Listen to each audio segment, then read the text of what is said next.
project is going to introduce the concept of simulating your FPGA. Let's talk about what simulations are and why they're important. Now, in a normal build process, there are actually 3 steps. First, you write your HDL code. HDL is your hardware description language, and that's VHDL or Verilog. Step 2, you simulate your code. Step 3, test it on hardware. Now, up until this point, we've only been doing steps 1 and 3. We've been skipping over step 2. So we've been writing our code and then immediately going into IceCube and building and programming the FPGA. And this works fine for the designs that we've been doing because they're relatively simple, right? We have some 7-segment displays being driven. We have some LEDs being toggled. In general, that stuff is relatively easy to do. You don't necessarily need to simulate your code. But as projects get more and more complicated, simulating your code is going to become much more important. And the main reason for that is that there's just too much stuff going on for you to get it right the first time when you write the code from scratch. And it's really, really hard to debug code on hardware. So you want to spend as little time testing and debugging on hardware in this step 3 as possible when you're designing FPGAs.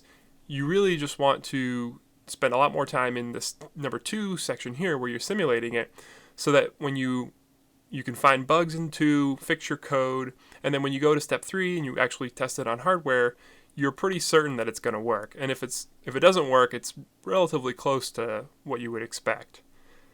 So this is the flow process. It's not always, okay, I'm done writing now, I'm in simulation time, because you're going to find bugs when you simulate. You're going to go back and change your code. You're going to simulate again. You're going to find some more bugs. You're going to go back, change your code. You're going to go on hardware. You might see a bug on hardware and then say, oh, I forgot to simulate for that particular corner case. So you might change your simulation and then change your code again. So you do bounce back and forth between these 3 steps. So it's not like firm lines between each one. So let's talk about what a simulation actually looks like and how it's done.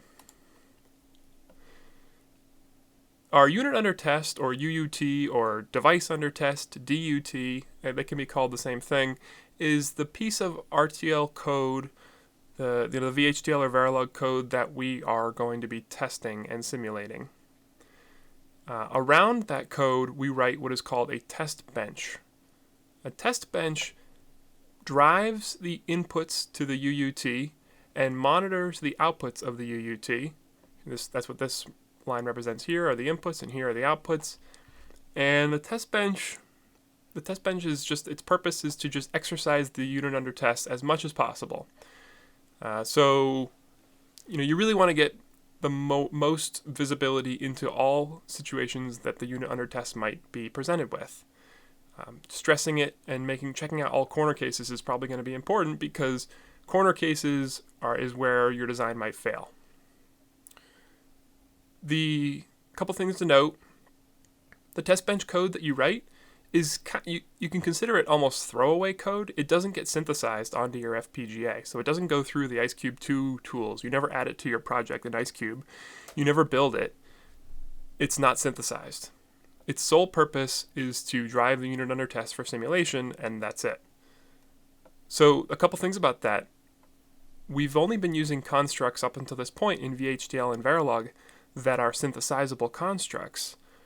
Testbench code can use more of the language that is not synthesizable, and we'll get into some of those details. But for example, your testbench you can write a line that says, wait for 1 second. And for the test bench, that's totally fine to do. For a unit under test, that's not okay. We've talked about the fact that you really need to count clock cycles in order to see how much time has passed in a real synthesizable design. Test benches not being synthesized, those rules don't apply. The best simulations that you can write are self-checking test benches, and the purpose of those is just to report a pass or a fail when it's done. So you'll stress the unit under test, and at the very end it just says, yep, check, we're good. Those are more complicated to write, and when you're just starting out writing simulations, we're not going to be doing that straight out of the gate. What we're going to be doing is we're going to be looking at waveforms on the screen, and we'll get into how exactly that works. But it's more of a visual check to make sure that everything is okay, rather than this is a forced check. Your test bench needs to be generating expected results and comparing the expected results with your actual results. That's what self-checking means. There's a lot of different ways you can simulate. These are different tools put out by companies. The one I use most often is ModelSim, but there's other ones as well. There's one by Aldec, VCS, Cadence makes a simulator, and there's this other one here that's relatively new called EDA Playground, and that's actually the one we're going to be using for the Go board. And the reason I chose to use EDA Playground to do the simulations is because these four all require you to download more software, and I don't think you guys want to be downloading another 1 gigabyte plus application you need to install. You have to request a license for it, and the license will expire after a little while. ModelSim does have a student edition that you can get. I think it gives you either 90 days or 6 months to evaluate it, to check it out, basically the duration of one class. But then you got to request an extension to your license, and it's a pain. So I didn't want to have to deal with that. EDA Playground is nice because it's web-based, so you just go to Chrome or Firefox or Safari or whatever browser you're using, and you can simulate right in your browser. So that's convenient. You don't have to download anything. The other nice thing about it is that I can share my simulation environment with you, or vice versa. If you have something you want to share with anybody else, you can share your code just by giving them a little link to some URL. So it's very handy for the type of simulations we're going to be doing, where I want to show you my exact simulation environment, and you can look at the exact code I'm using without having to copy paste stuff into ModelSim or some other simulator. If you are working somewhere, or you are in a university that uses one of these other simulators or something not even on this slide here, then you might want to investigate that particular simulator rather than this one. It's personal preference, but this one's pretty easy, and if you don't have to download stuff, then I wouldn't recommend downloading any of these if you don't absolutely have to. Okay, for this project, we're going to be blinking some LEDs again. Nothing terribly exciting or new here, but again, the purpose is to exercise the simulation environment and show you how a simulation test bench is written and how the waveforms are created and looked at. So that's the purpose of this one. And all we're going to be doing is making the LEDs on the Go board blink at different rates. 1 Hertz, 2 Hertz, 5 Hertz, and 10 Hertz. So 1 Hertz means it'll blink once a second, 2 Hertz twice a second, 5 times per second, 10 times per second. Not too bad. I'm going to go ahead and get started with the Verilog section and talk through the EDA Playground environment and show you what my test bench looks like for this project. If you want to skip to the VHDL section, I'll put a link so you can skip right to that. For the Verilog section, very first thing I did was I just went to edaplayground.com. And when I do that, I'm greeted with this site here. You might need to log in. I just use my Google login, and it saves. The nice thing about logging in is that it saves all of your work that you've done in their cloud. So it's convenient for having to revisit things that you've already done. So in front of me I have two workplace environments, I suppose. One is called Testbench.sv and the other one is called Design.sv. The .sv is actually the extension for System Verilog, which is an extension of the Verilog language. It's a superset, meaning that everything that's in Verilog is also in System Verilog, but there's much, much more in System Verilog. You don't need to worry about it. You basically just use everything you've known, everything we've learned so far from the Verilog language, and everything will work fine. So here, this Design.sv is where your actual RTL goes here. This is where your register transfer logic, your Verilog code, that's going to be synthesized.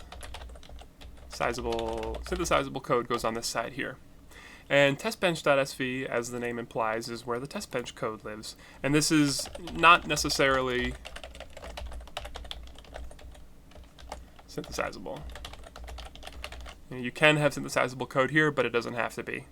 So there are some constructs you can put in here, like for example, this like a pound 100 is basically telling the simulator to wait for 100 cycles of simulation time. So this is basically like wait for some amount of time. That's what this statement's basically saying. You could never put that statement into this part over here and have it work correctly on your FPGA. This is not a synthesizable construct, for example. There are others, but that's just one example.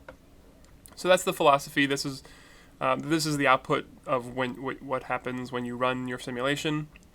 On the left side here, so the Testbench and design are both in System Verilog / Verilog. The other choice that we're going to be talking about later on is VHDL. I'm not going to be talking about any other languages here, but it does support other languages too. That's kind of neat. Let's see. UVM, we're not going to be using UVM. That's for verification stuff. It's more advanced than what we're doing. Let's see. Tools and simulators. I have been sticking to the VCS simulator. It seems to be pretty decent. I've played around a little bit with the Riviera as well. That one's okay. This one, Icarus, is specific to Verilog, so that doesn't work with VHDL. I kind of wanted one that worked with both languages. And there's other things in here too. There's C++ compilers built into this. There's a Yosis, which is an open source synthesis tool, which I'm going to be talking about later on. But this is pretty powerful what you can do with this online web-based environment here. You can set some compile options, runtime options. I think these are probably the default ones are fine. And EP Wave is where you can look at your waveforms. So I'll show you how that works. And you can give your project a name, give it a description, whether or not you want it to make it public. The one I'm using is public. So this is what it looks like. There's the skeleton of the EDA Playground environment. I'm going to show you now what the Verilog code is that I created to create some LED blinks. So I'll close out of this. And if you go to EDA Playground /x/ATH, and I'll put a link to that one in the YouTube description as well. That is the code for this particular project. So on the right, I have the LED blink module, which is creating 3 counters that are going to be blinking at different rates, and it's going to be driving outputs OLED 1, 2, 3, and 4. All right. So this is the synthesizable code on the right, and this is the Testbench code over here. So I'll just quickly go through the synthesizable code because I did introduce, I think, maybe one new concept here that I did want to discuss. So if you notice, after the module name, I have this pound octothorpe hashtag, whatever you want to call it, open parentheses. This is a way to define a parameter list, and a parameter list is really, really handy way to make your modules even more generic and portable. The nice thing about this is you can set these are essentially constants local to this particular module, but you can set them by the module that instantiates this module. So if you instantiate LED blink in one location, you can set these constants to one value, and then you can set them to a different value somewhere else. This is extremely powerful for making your code portable and versatile. I definitely recommend using parameters to define some constants into your module, if at all possible.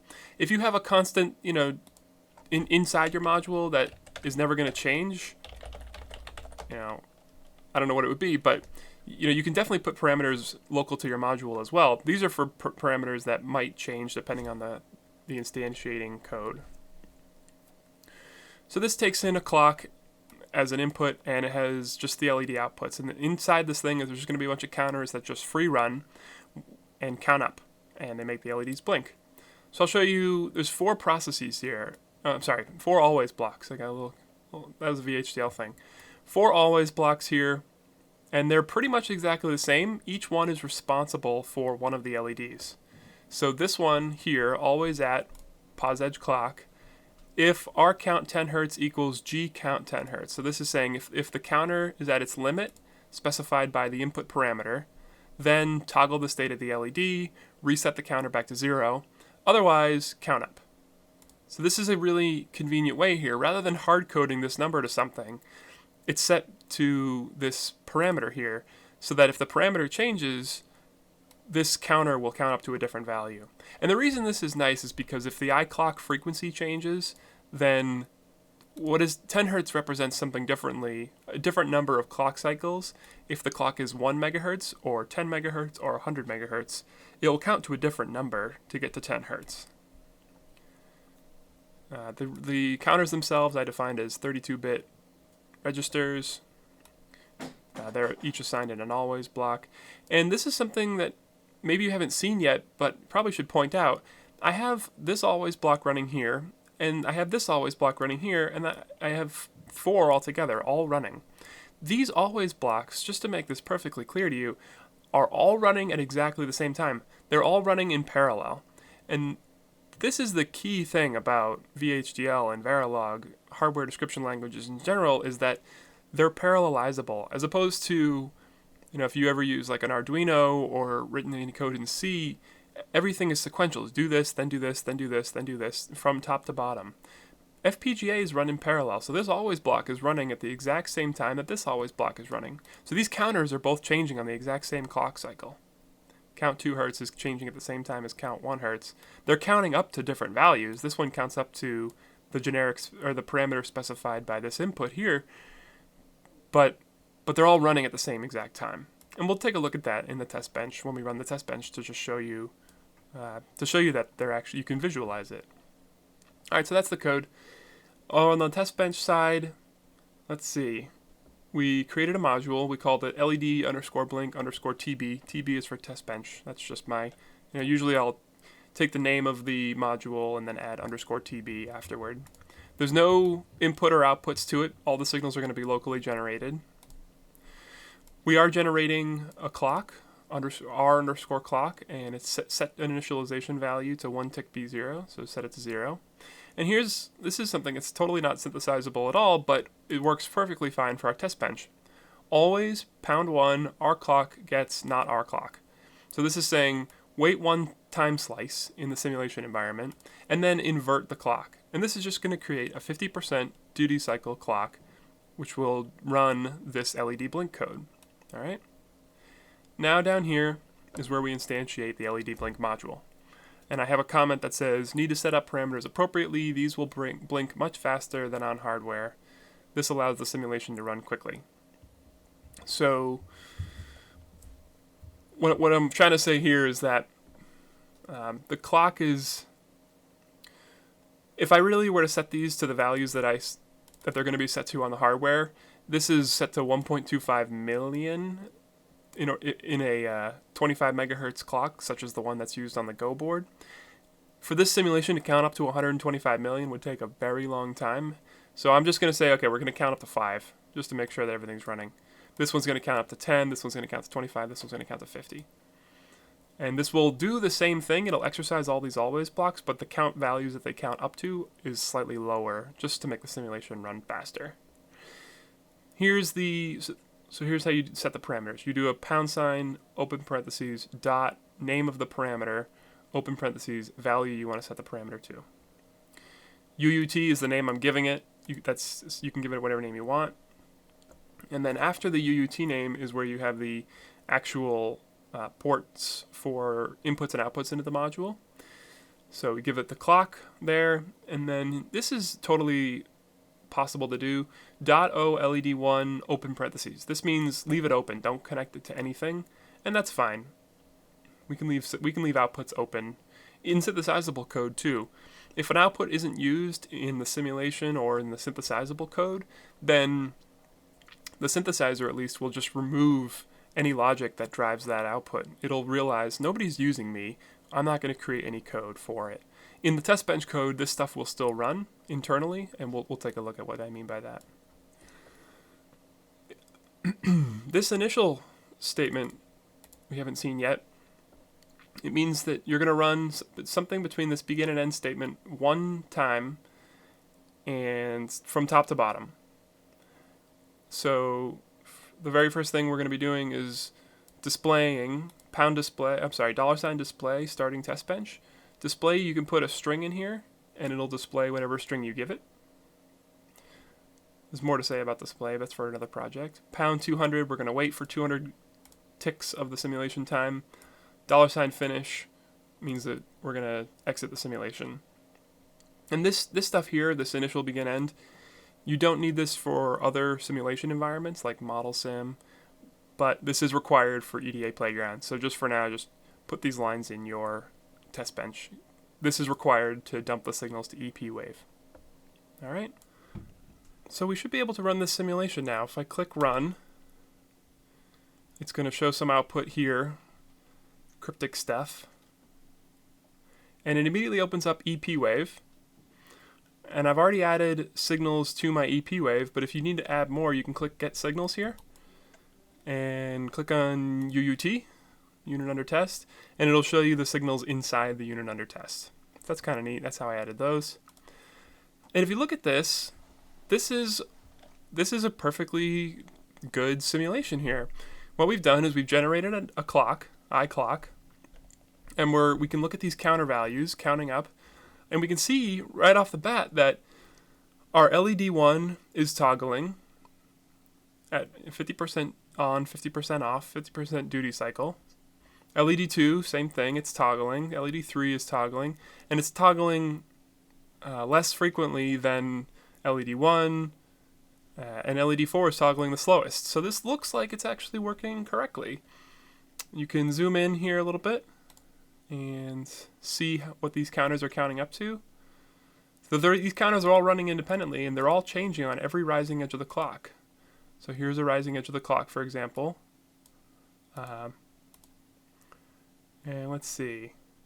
LED 1 is changing right here, which corresponds to count 10 hertz. This is the 10 hertz counter. It's counting the fastest. So you'll see it goes 1, 2, 3, 4, 5, and then it gets to its limit, which we set to 5. It gets reset to 0, and the LED changes its state. Then it counts up again. 0, 1, 2, 3, 4, 5. Here's its limit. Boom, the LED transitions from high to low, and it shuts off, the counter resets.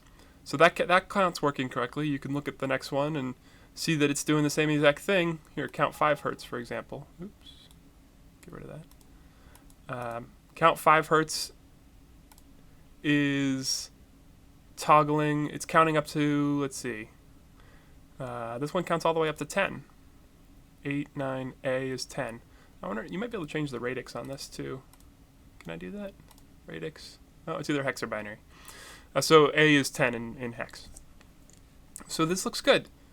I would imagine that based on looking at this waveform, that the code that we wrote is going to blink the LEDs correctly.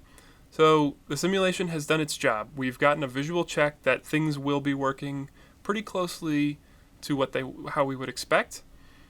The one thing we need to do is we need to instantiate this module in a higher level module and set these parameters appropriately. I'll show how we do that, and then I'll show the results of the build. Alright, I have 2 files in the project now, ledblink.v, which is the one that we simulated already. We see our 4 always blocks that we simulated, and the 4 LED outputs. That's all well and good. And I created this new file, led_blink_top. Top meaning it's the top of the project.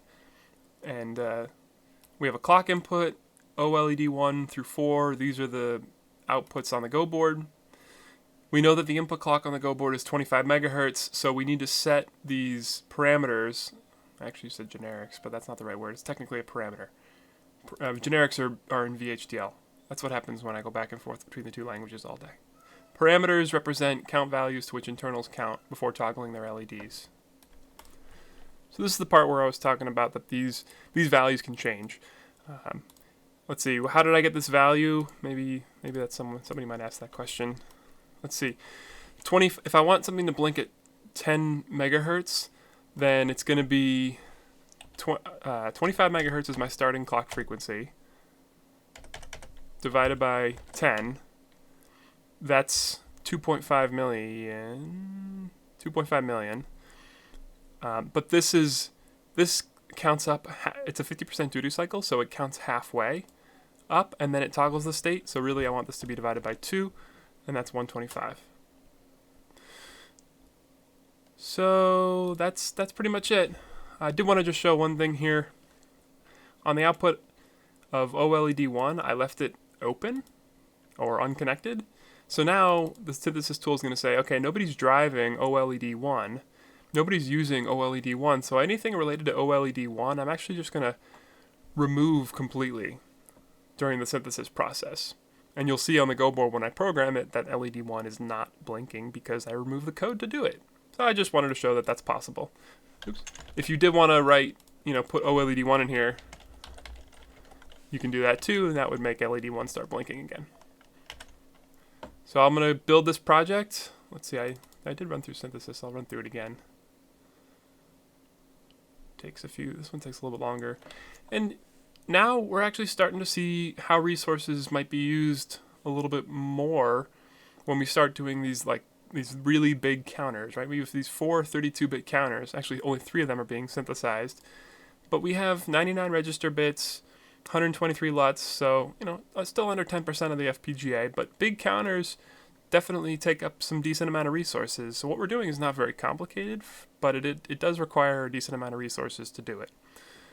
It's just something to keep in the back of your head. It's always fun to see how your RTL design affects the synthesis.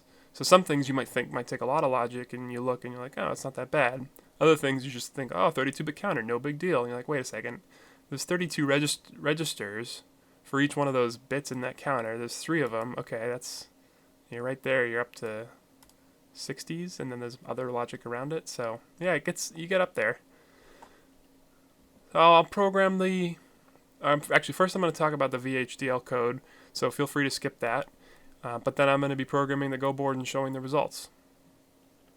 For the VHDL section of the code, I have first navigated to EDAPlayground.com, and I'm greeted with this web page, and this might just be because I'm logged in. You might need to log in. I logged in with my Google name here, and the nice thing about logging in is that anything you write, and after you click save, it'll save it so that when you come back, you can open up a project that you've already created. So it saves everything in the cloud for you, which is definitely handy. The left side is, I'm greeted with testbench.sv. SV is actually system Verilog, and since this is the VHDL section, this isn't going to work so good. So let's change the testbench and design from system Verilog to VHDL.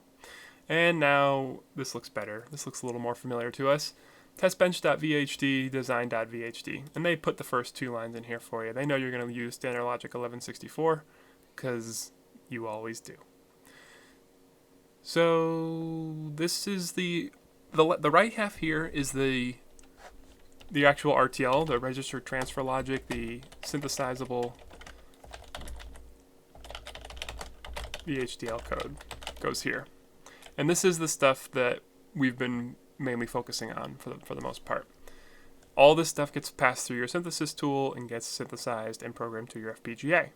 The left half is the test bench, which is made up both of synthesizable code, but also can be non-synthesizable code. For example, there's a wait statement inside of VHDL that we haven't yet discussed, but you can say wait for 1 microsecond like that.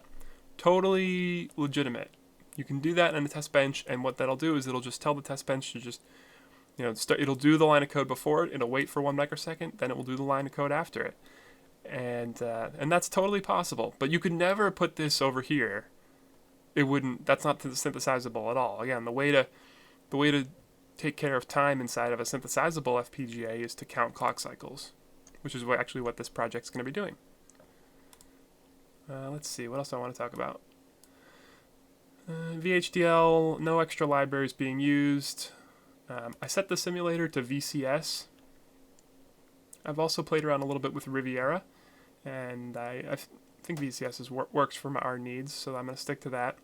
There's also some neat things I haven't yet played with in here, but there's a C++ compiler, Perl compilers, Python compilers, and there's also this synthesis, Yosis synthesis tool, which I do want to do a project on Yosis at some point. This is specific to Verilog, though. It's an open source Verilog synthesis tool, so you can actually build an FPGA with Verilog code using open source tools, which is kind of neat. If you're in the VHDL world, then you're not going to care too much about this because there's no VHDL version of this synthesis tool yet. But I am going to be spending some time talking about that in a future project. Compile options, I'm not. You might need to set some time options here. I'll show you when I switch to the real project. Oh, EP Wave, we are going to be opening up EP Wave. That's going to, so we can see the waveforms in the design. That's just a brief overview of what EDA Playground looks like once you log in. This window down here is the outputs. So any output of the simulator gets sent to this bottom window. So I'll close out of this. And here is the design and test bench for the LED blink module, which you can get to by going to edaplayground.com/x/W8L, capital W8L. I think this is case sensitive, so make sure you type this correctly. And this is my project. This is the code that I wrote. You're welcome to take a look at it and use it. One new thing I do want to talk about is generics in VHDL. We haven't yet talked about generics, so I figured I'd take the opportunity to introduce what they are. Generics are basically constants that get set by the module that instantiates this entity. And the nice thing about them is that, normal constants... Have we even talked about constants?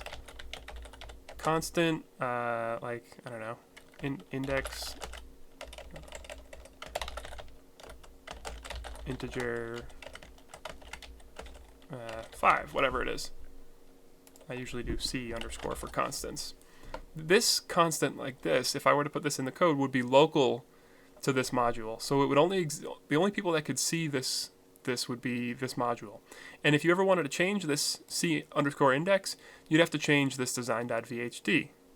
That's fine for some applications, but for a lot of situations, you actually want to make your constants visible to the module that instantiates them, so that if you instantiate LED blink in one place, you can set the constants to one value, but if you instantiate it somewhere else, you can change those constants without having to change, this 5 to a 6 and create like a copy of this file, this whole file. That's just way too much work. Instead, what you can do is just, if you find yourself using the same module but changing constants and that's the only thing that changes, that immediately should scream to you, I need to use generics. And generics are just a way to pass in values from the module that instantiates this module. Very, very handy.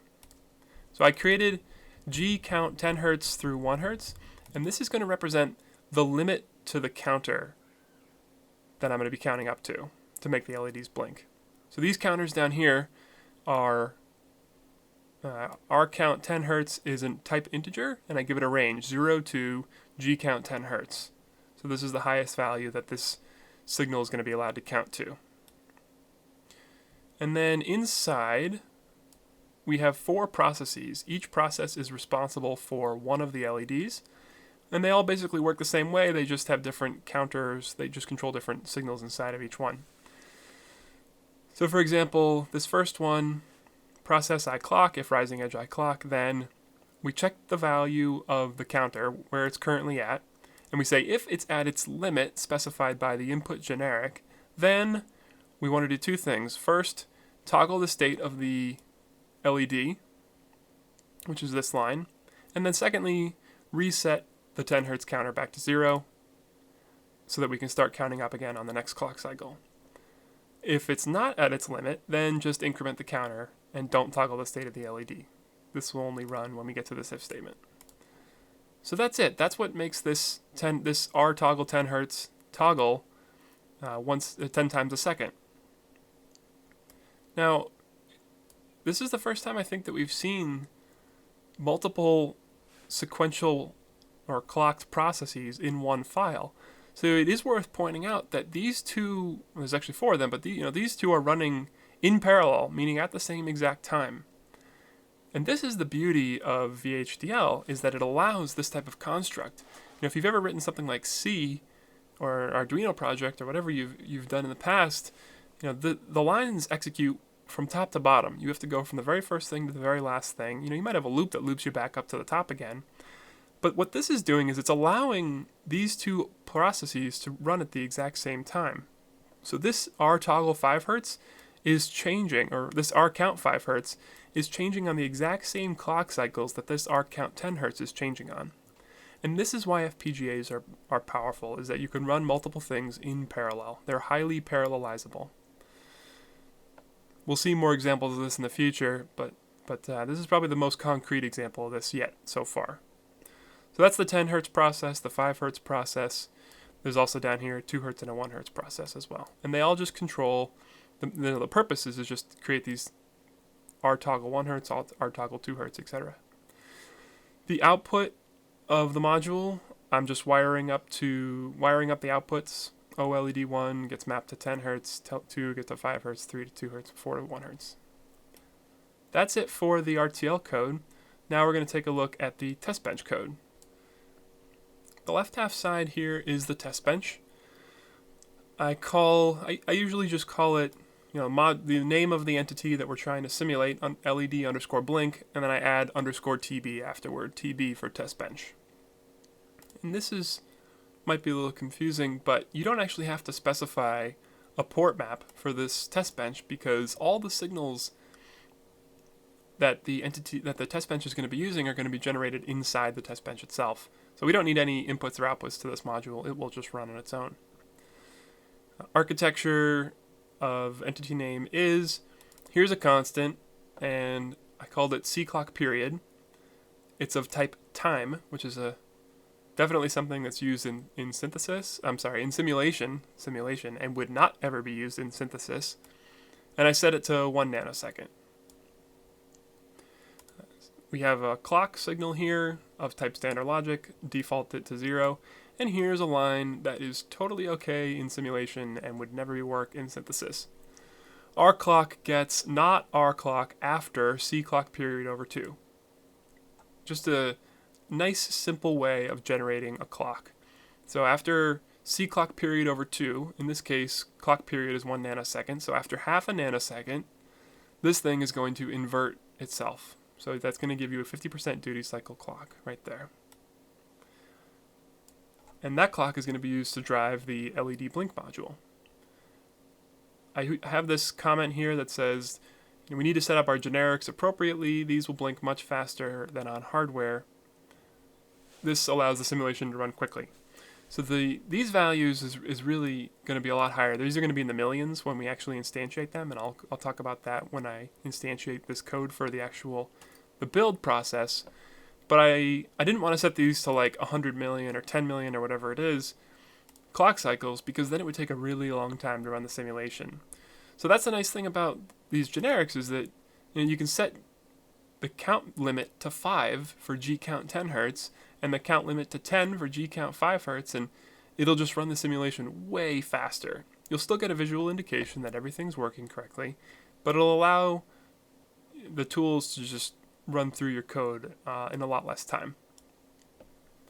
So that's some of the value there as well. You can change these generics in your simulation environment to speed up your simulations. And I actually do this all the time. If I have, a large format image, like let's say I have a 1280 by 1024 image that I'm setting through my FPGA, if I actually simulate a 1280 by 1024 image, even with a cutting edge computer, it will take in some cases hours to run a single simulation where you have multiple frames and they're that big. So that's totally unfeasible to debug a design if you're running the full frame 1280 by 1024. So instead I might run like a 10 by 12 frame, which still actually exercises a lot of your logic, and your logic should be generic enough that it could handle different input frames, frame sizes for video applications, which is mostly that's most of my background is video applications for FPGA designs. Anyway, generics are powerful. That's the moral of the story. We also have our clock being wired up to the input to the LED blink module. And this is a new keyword we haven't seen yet, open. This is totally fine in synthesis and in simulation. You can leave outputs of your modules open or unconnected. And in simulation, it'll still run everything inside this module, but there's just nothing connected up here.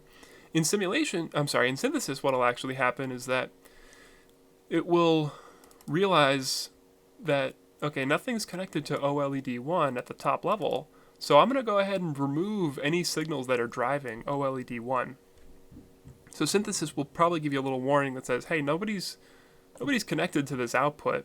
That's okay, you can ignore the warning, and just realize that synthesis is going to be removing some of the logic resources that drive this output. Down here is where we actually run some of the test bench code. So I created a process, and this is a non-clocked process. This is something just for simulation where it'll just run from top to bottom. And report is new, a new keyword we haven't seen before, but you can report things. What that'll do is it'll print something to the console here. So you'll see starting test bench down here. We wait for some amount of time. Again, that's totally simulation only code right there. And then we can throw in assert statement here. Assert false, report test complete, severity failure. This is just a quick and easy way to just stop your simulation. So when it gets to this line, it'll throw an assert failure, and that'll just close the simulation. I did specify it's going to run up to 10 milliseconds, but I'm pretty sure that this assert's going to happen way before 10 milliseconds. Let's take a look. Let's click run, see what happens. It's going to say starting test bench at some point. There it is. Whoop. I'll just, hang on, minimize this. So down here in the console output, we see starting test bench, and then 200 nanoseconds later it says failure test complete. And that's the end of the simulation. So let's take a look at EP Wave, see what EP Wave does. We have to click Get Signals, go to, here's the test bench, and this is the only signal available to the test bench. So let's go to the module itself. That looks a little better. We can click on the top one, shift click bottom one, and append selected or append all. That's fine. Ooh, pretty. What we're seeing here is our design looks like it's working. OLED 1 is the one that's toggling the quickest. So it's 50% duty cycle, toggling pretty fast. OLED 2 is slightly slower than that one. LED 3, slower again. LED 4, that's the slowest one of all. And it seems like if you were to program this, that this would be pretty close to what we want. And that's really the purpose of the simulation, is to, for these initial simulations anyway, just give you a visual check to make sure that your LEDs are blinking or your code is running basically the way you would expect. So you can zoom in here. Let's see. Let's zoom in here. We can look at our count 10 Hertz and just see what it's doing, make sure that it makes sense. So we specified that this count should count up to 5, and once it gets to 5, it should go back down to 0. Let's take a look. Count's equal to 1, 2, 3, 4, 5. As soon as it gets to 5, boom, the state of OLED 1 goes from high to low. Awesome. And then the counter resets to 0, and we count back up again. 1, 2, 3, where'd it go? 3, 4, 5. Gets to 5, says, okay, I'm at 5 now. Boom, the LED goes from 0 to 1, and now it turns on. That looks pretty good. Some of these other ones, they're counting up even higher. So this one counts up to, I don't even know how high it goes. It goes pretty high. I see 27 right there, and it's still counting. This is in hex, by the way.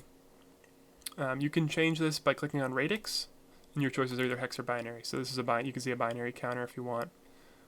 Hex is just a little more compact, so I usually stick to that. And so that's pretty much the end of using EDA Playground for this project. We've seen how we can create a test bench, simulate our design, and have a reasonable assurances now that when we go build this on the FPGA that it's going to work correctly. So now the last thing to do is just instantiate this LED blink module and set up the generics appropriately, and then build the design in IceCube, and I'll show how that's done now. Alright, I've added the LED blink.vhd to the IceCube project, and this is exactly the code that was in the EDA Playground on the right half there. with our four clocked processes that we've been seeing. And I also added LED blink top. And the purpose of top is just to instantiate the LED blink module and then just set up the generics appropriately. So just to show exactly how I did that, we know that the clock on the Go board is running at 25 megahertz. So if you want something to blink at 10 hertz, take 25 megahertz, 1, 2, 3, 1, 2, 3, divide it by 10, which is the frequency you want to run at, and that gets you 2.5 million. Now this count value is actually only half of this number here because we're only counting up halfway and then toggling the state of the LED. So because the LED is a 50% duty cycle, we need to divide this by 2 again. And that's how you get to 1.25 million, and that's the number we're putting in here. So this will count up to 1.25 million, toggle the LED, count up to 1.25 million, toggle the LED, etc. These ones are a little bit slower, so they count even higher. And this is, again, I talked about this previously, but just to reiterate, I left OLED1 open or unconnected, and so any logic associated with generating OLED1, the counter associated with that, is going to be removed when the synthesis process happens. And this is fine. This is totally okay. So it'll recognize nobody's driving OLED1, it's not hooked up, so it's just not going to be blinking when we program the Go board, and I'll show you that. I've run through synthesis already just to show you the outputs quickly. The output of synthesis shows we've used 72 register bits, 5% of the design, 125 LUTs. So counters are, big wide counters like we're using now are definitely resource heavy. So some things, it's fun to write some code and just see what the effects to your resource utilization look like. Some things like counters might not seem too bad, but they do use up a decent amount of resources. We still only have 5 and 9% of our registers and LUTs respectively, so we still have a lot. But it is just fun to see, what really eats up your resources on your FPGA. You can kind of get a handle on this, and this will help. All right, that's the end of the VHDL section. I'm going to be showing you now the results of programming the Go board. Okay, the Go board has been programmed, and as you can see, D2, D3, D4 are all blinking. D2 is blinking the fastest. D1's blinking at 1 hertz. D4 is blinking at 1 hertz. D3 is blinking at 2 hertz. D2 is blinking at 5 hertz, and D1 is turned off. And D1's turned off because we left it completely unconnected when we wrote the VHDL and the Verilog code. So the synthesis tools removed that logic, didn't drive anything to that particular LED. So the simulation was a success, the Go board's been programmed, and everything looks to be working correctly. The next project is going to be using the UART in the Go board, which is going to be right in this guy here, and that's going to allow us to actually talk to the FPGA from the computer. A UART is pretty complicated, so we're going to need to simulate it. So it's going to be building on your newfound simulation skills to do a UART design. Let's get started.